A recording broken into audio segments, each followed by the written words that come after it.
I suppose it all started when I first dreamed of the Spider Titan. It was gargantuan, towering over the little buildings of Southport like some kind of storm cloud. On a dozen long legs it walked, legs that it held under itself like crab-jointed stilts, legs that it moved slowly, carefully, individually. Its body was multi-jointed and bloated, and tendrils of rotten-looking flesh hung down from it and swayed back and forth as it walked. The body looked tiny as it came walking up out of the ocean, walking with the smooth, quiet movement that only very big things can, almost like it was melting up there on all those legs. But then it came to me, stepping over the town as though over a child's scattered toys, bending itself down to stare through the window of my bedroom in the house on the hill, and I realized just how big it truly was. To say that the face filled my window would be an understatement. Let me say, rather, that the window disappeared into that Titan face, into those little still tentacles that hung in place of a mouth, into that single, titanic eye. God, that eye. It wasn't any kind of eye that anything on earth should ever have. It was just a black pit, shining with reflections and horrible wetness deep inside, and little dots glowing pale green scattered around its edge, all of it half buried in the rotting mass of flesh that served it for a face. It wasn't an eye, but I could feel it watching me. It didn't say anything, yet. It just watched me stare at it, standing there in my pajamas and looking at it and becoming very aware of the odd shape of my own body compared with its. And then I woke up. I lay there for a moment, the memory surging through my head before I worked up the courage to actually go to the window, draw the curtain, and look out. Below me was Southport, quaint and tranquil as always, a quiet little town nestled up to the black, still ocean, and laying over the uneven landscape like a blanket tucked in amongst the oaks and maples and pines. There was no sign of the monster from my nightmares. I knew I wouldn't get back to sleep, but I was thinking of going downstairs and making myself some breakfast. Then I noticed that, despite the earliness of the hour, every window in town was lit up, and there were bobbing flashlights emerging from the houses and flowing towards the wharf. I threw on some clothes and grabbed a light of my own, curious as to what was going on. I eased open the door, fearful of waking my brother, who owned the house, but I need not have worried. I found him down in the sitting room, lights on, mug of coffee in hand. "Arthur," he said, looking up at me as I descended the stairs. "What on earth are you doing up at this hour?" "I had a dream." I stopped, realizing how stupid I sounded, but his eyes narrowed as I spoke. "A dream?" "Yeah." "About a spider?" I swallowed. The image of that eye was still floating there in my mind. "Wait, you too?" He nodded. "But how?" "I don't know, but it felt wrong. Arthur, I haven't had a nightmare in more than 20 years. I felt the hair rise up along my arms. He shook his head, took a sip of coffee. "Doesn't matter. Where are you going with that flashlight?" "Everyone in town's got them. They're going down to the wharf." "Really? Now?" "Yeah, I don't know why, but it's not like I'm getting any more sleep tonight, so..." I stepped off the stairs and went for the door. "Wait," he said, pulling himself to his feet. "I'm coming too." Down we drove in the old Chevrolet, the first pale lights of dawn starting to feel their way over the horizon as we went. The houses were empty now, but we weren't looking at that. nor were we looking at the crowd of people on the little crescent of gravel beach nestled between Lighthouse Point to the north and the wharf to the south. We were looking at the gargantuan object they were shining those flashlights on, the object that dawn was starting to throw into blurred silhouette. It was a ship. It was a wooden immensity, 20 feet high, tattered sails hanging from masts that rose 80 more, and centuries of barnacles dripping down its sides, all laying on the shore at an angle like a beached whale. We pulled up behind the crowd to stare with them in awe and read the faded words that it displayed to the brightening sky. HMS Victoria Rose. Even then, we were transfixed by the ship. If pressed for an explanation, I don't think I could give anything but excuses. It wasn't the thing's size, or its ancient, waterlogged beauty. It wasn't the idea that it had floated on the Atlantic for hundreds of years before somehow finding its way into Southport Bay. It takes much more than that to keep 200 people in one place for 3 hours, silent and unmoving. But none of us thought about that then. We didn't think about much anything at all until the seagulls that had landed on the rotting masts scattered with a chorus of mewling cries. It was Parker Jones that first noticed her. "Look," he said, and though he barely did more than whisper it, we all heard him, even over the breath of the waves. "There's someone up there." "Where?" "On the deck." "A person?" "It's a kid." "Someone from town?" "Not in that getup. Looks like Alice in Wonderland." "What's with her eyes?" "I'm sure it's a trick of the light." "No. They're definitely glowing." "She's a ghost, isn't she? A ghost ship, filled with the restless spirits of its passengers and crew." And then, standing up there on that ship like a bizarre prophet, she spoke. "We must build the beacon." And she collapsed. We were thankful then that she was only unconscious, apparently from a lack of food and water. The Wilkins agreed to take charge of her until she woke up. It was about then that word of the spider titan began to spread. It wasn't just Arthur and me. Everyone in Southport had dreamed of the thing, walking slowly from the ocean and peering down into their specific window. Everyone in Southport had felt the gaze of that nightmarish eye in the final moments before they woke. None of them had even thought of going back to sleep, and when one saw the great dark shape of the Victoria Rose lying on the beach, the others had been quick to follow. No one felt right that day. We all felt as though we were being watched and judged by something mammoth and alien. Normally, the citizens of Southport kept to themselves, but today we gathered in hushed groups, outside the general store or the barber shop, on porches and streets. We didn't talk unless we absolutely had to. We just huddled, like minnows in the corners of a pond. The girl from the boat woke up that evening. Her name was Eleanor Mayweather, and after a substantial meal, half the town gathered in the Wilkins living room to listen to her story. I'll take the liberty of repeating it here, verbatim. God knows I'm not likely to forget it. "You said your name was Eleanor, sweetheart?" "Yes." "How did you come to be on the Victoria Rose, Eleanor?" She glanced at Mrs. Wilkins, looking slightly confused. "Daddy said we were going to America. Is this America?" "Canada? But yes. Why?" "They said it would be a long trip, but I didn't know it would be this long." She paused, and after a moment, Gavin Jones, the postmaster, broke in. "Where are your parents, kiddo?" She looked at him. I think it was then that I realized that her eyes weren't glowing anymore. "They're dead." "What? How did they?" "Mr. Pierce's followers sacrificed them." "What?"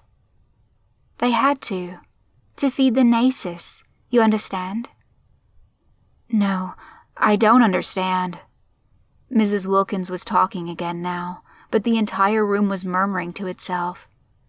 "Your parents were sacrificed by a cult?" "No, of course not. That would be silly. They were sacrificed by the sailors. There wasn't a cult, whatever that is." I leaned in towards her. "Eleanor, what's this Naescus thing?" She looked at me, and I saw that her eyes may not have been glowing, but they were black all the way through, like a horse's eyes. "It fell from the sky. It was a ball, maybe this big." She held her hands 18 inches or so apart.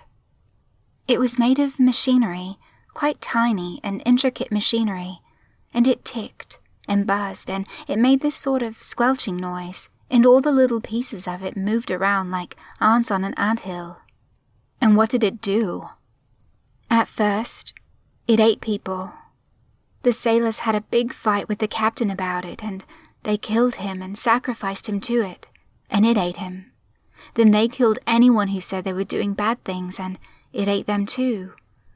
Then, one day, it stopped eating people, and it started talking to the people who weren't dead. It told us all sorts of things." Very suddenly, she stopped talking. "Things like what?" "Things like how to build the beacon." We tried and coax out of her what the beacon was, but she refused to say anything else. Eventually, we decided it would be better to leave her be, and so, one by one, we all went home and to bed. I dreamed of the spider titan again that night. The dream was almost the same. It walked up out of the ocean. It came to my window. It bent down to stare inside. But the creature itself was different. More like an actual spider. It had 8 legs now, and 8 eyes to replace that rotting pit. And, though it still held its legs under itself, it walked with all of them, in a slow parody of a spider's scuttle. But the real difference came at the end of the dream. The first time, it had only stared at me until I woke up. This time, it watched me for a moment, its eyes somehow glowing black and casting shadows of their own accord. And then, it began to speak. It didn't move the clicking mandibles that had appeared on its armored face. It just made noises.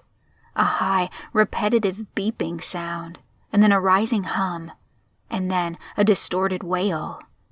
They weren't sounds I recognized, at least not consciously, but they did things to my brain. It was as though the spider titan was playing my mind like a musical instrument. The noises themselves weren't frightening or exciting, but they made me feel deep, uncontrollable fear, and rushing, maddening exhilaration. I hadn't even imagined that it was possible to manipulate a brain like that. But it could, and it only created emotions for a little while. Then, it was creating images. The lighthouse. The ball of machinery Eleanor had described. A hot, fiery ball of light. Then, it was creating ideas. There was a thing that must be built. A beacon. It must be completed. There was no hurry, but it was the only thing that was important. That meant anything. Family, friends, lives. None of that mattered. Only the beacon did. That was my life's purpose. And I woke up. There was no checking the window, no wondering about what to do. Despite the similarity of my subsequent actions, throwing on clothes, grabbing a flashlight, meeting Arthur similarly equipped on the way downstairs, it didn't feel similar. I knew what was going on now. I knew that he did, too. We had to go to the boat, find out what was inside. It was foolish of us not to have done it yesterday. And then, we had to build the beacon. The rest of the town was there, and unlike my brother and me, They had thought through the task they were attempting. They had brought rope, grappling hooks, spare flashlights. By the time the Chevrolet had roared its way to the beach, they were already scaling up the boat, and they welcomed our helping hands. Up onto the rotted, stinking deck we climbed, and saw things we couldn't have yesterday. Amid the hatches and masts and moldering wood, things had been built.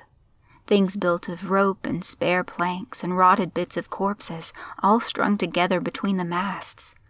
Things with intricate devices, built out of wood that must have taken unbelievable effort to shave down into such delicate shapes. None of it moved, or looked like it could move. It looked like a crude attempt at building something that the people of the ship simply could not. But at the time, we thought little more of it than an irritation as we ducked through it and made our way to a hatch. We found things in the depths of that ship. I can't bring myself to repeat them here. It was partly the things themselves, for they were horrible. But it was partly my own reactions to the things, and the reactions of the others, that sickened me. What kind of person doesn't so much as shudder to see human bodies, warped and malformed and fused to the flesh on the walls, still breathing? What kind of mind ignores that stench, the mutilated skeletons that littered the floors, the faint sensation of something huge and alive sequestered away in the hold? What kind of human being walks up to that thing, that insane mass of technology that a child's description could never hope to convey, that pulsing, throbbing, stinking mass of reddish flesh beneath it, with the eye of the spider titan staring at us from among the tentacles and digested faces, and instead of fleeing or going mad, bows down in supplication before it? What kind of creature accepts its gift? I cannot bear to remember such things for much longer. I must continue. After we left that boat, we knew what we had to do. The spider titan had told us in dreams what our purpose was, and the Naescus had told us how to accomplish it. Every man, woman, and child in the town of Southport took any kind of technology they had. The flashlights we had used so much, computers and cell phones and appliances, mechanical things ripped from outlets and the walls of houses, and loaded it into the cars which would soon suffer the same fate. And then we drove to Lighthouse Point, and we built the beacon. I don't know how long we spent at it. Weeks, months, years perhaps. Hunger never seemed to be more than a trifling issue, thirst and irritation at best. Sleep we needed, and sleep we took. And each night the spider titan came up from the sea.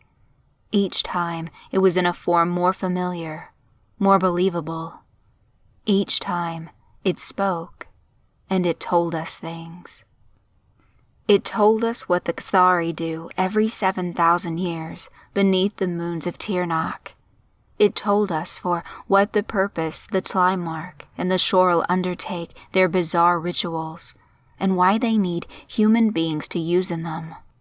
It told us what had brought the great empire of Zulin to ruin, and why the mind devices still survive in its catacombs.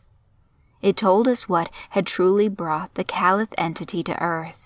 It told us many truths about the dark places between the stars, and the places which many would rather not see those stars shed light upon. We came to both fear and love these dreams, this knowledge, and gradually it blended together with those days, working the block and tackle to bring up some new device or appliance, tearing it to pieces with the unfeeling precision of the hunting ants, creating things that none of us had the expertise to create.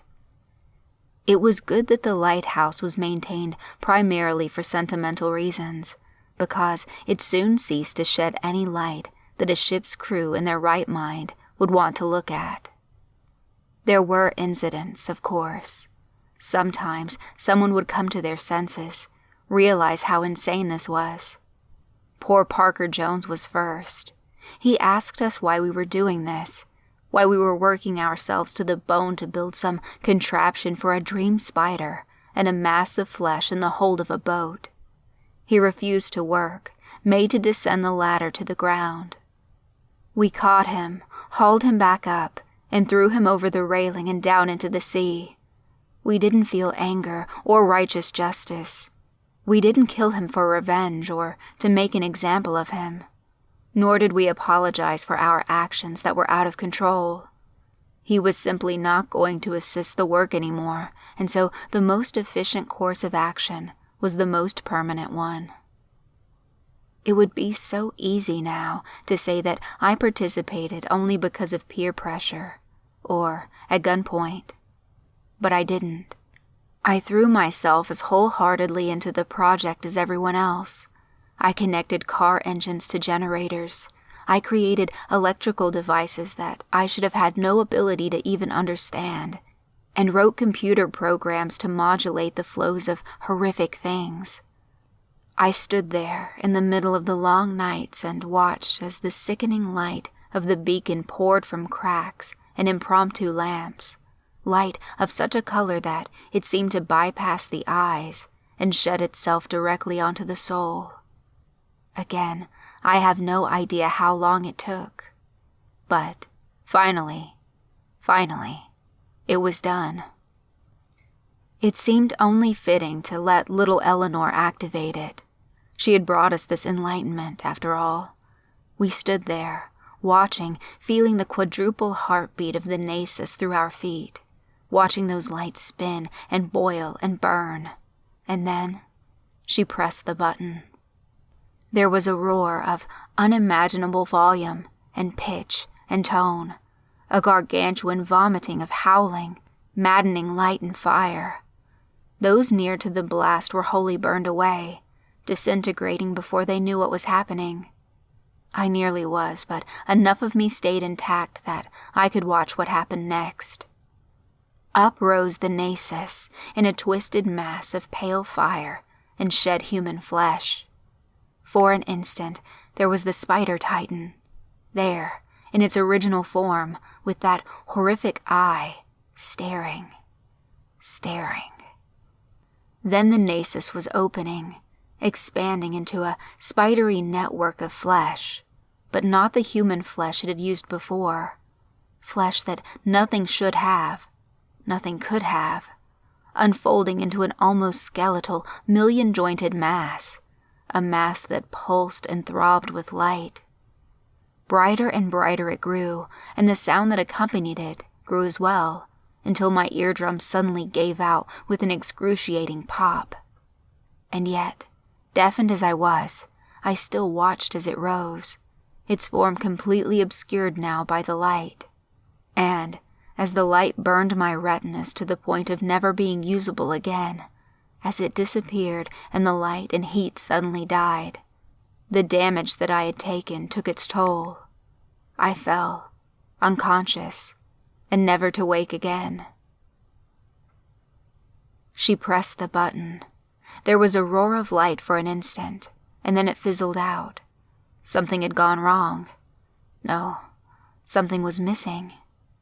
Everything was still there, except the reaching tendrils of the horrific mass of flesh didn't connect to anything.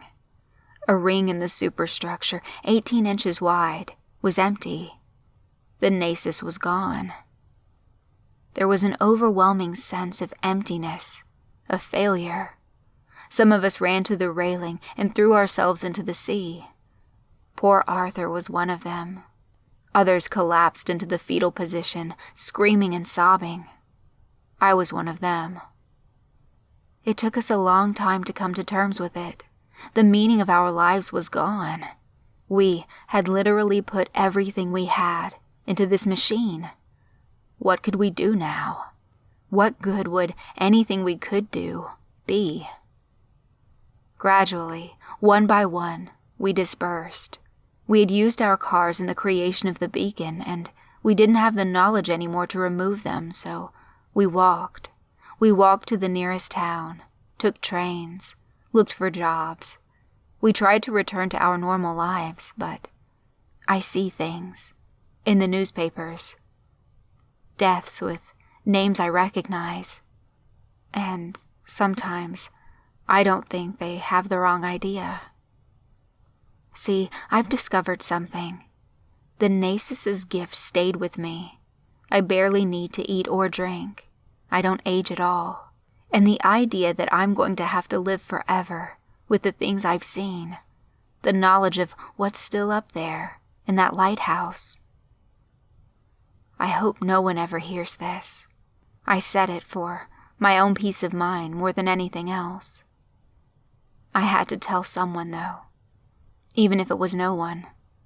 Especially if it was no one. And please, don't pity me. This is a relief. No longer will I have to dream echoes of the Spider Titan.